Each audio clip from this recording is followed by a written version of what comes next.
Praise the Lord. இந்த காணொளி மூலமாக உங்களை சந்திப்பதில் பெரும் மகிழ்ச்சி அடைகிறேன்.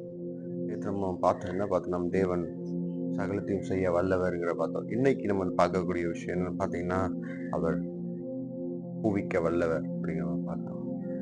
சாத்ராக், மேஷாக், ஆபேல் அவங்க ஆராதிக்கிற தேவனை தப்புவிக்க வல்லவர் அப்படின்னு சொல்லிட்டு விசுவாசத்தோடு அறிக்கையிடுறாங்க. நம்ம ஆராதிக்கிற தேவன் நம்மளை தப்புவிக்க வல்லவர். தானியில சிங்க கெவியில தூக்கி போடுறாங்க. தானி சிங்க கெவியில இருந்துட்டு அவன் சொல்ற விஷயம், நான் ஆராதிக்க தேவன் தப்பு வைக்க வல்லவர்.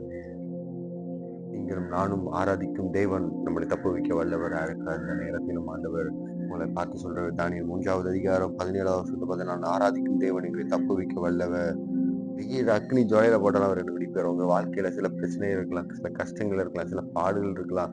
அக்னி ஜுவாலையில கூட உங்களை ஒதுக்கி போட்டிருக்கிற சூழ்நிலை நீங்க காணப்பட்டிருக்கலாம். பிற்பட்ட இடத்துல இருந்தாலும் நீங்கள் நானும் ஆராதிக்கிற தேவன் நம்மளை தப்பு வைப்பார். எந்த சூழ்நிலையில் இருந்தாலும் சரிதான். எப்பேற்பட்ட கஷ்டத்தின் நெருக்கத்தின் மத்தியில் நீங்க வாழ்ந்து கொண்டிருந்தாலும் சரிதான். ஆனா ஒரு விசுவாசம் நமக்கு இருக்கணும். என்னன்னா, நான் ஆராதிக்கும் தேவனை தப்பு வைக்க வல்லவராக இருக்கிறார். நான் ஆராதிக்கும் தேவனை தப்பு வைக்க வல்லவராக இருக்கிற ஒரு விசுவாசத்தோடு இருந்து பாருங்க. உங்க வாழ்க்கையில இருக்கிற சூழ்நிலை கர்த்தர் மாற்றி உங்களை தப்பு வைக்க அவர் வல்லமை உள்ள தேவனா இருக்கிறார். கர்த்தர் தான் ஒவ்வொருவரையும் ஆசீர்வதிக்கட்டும். God bless you.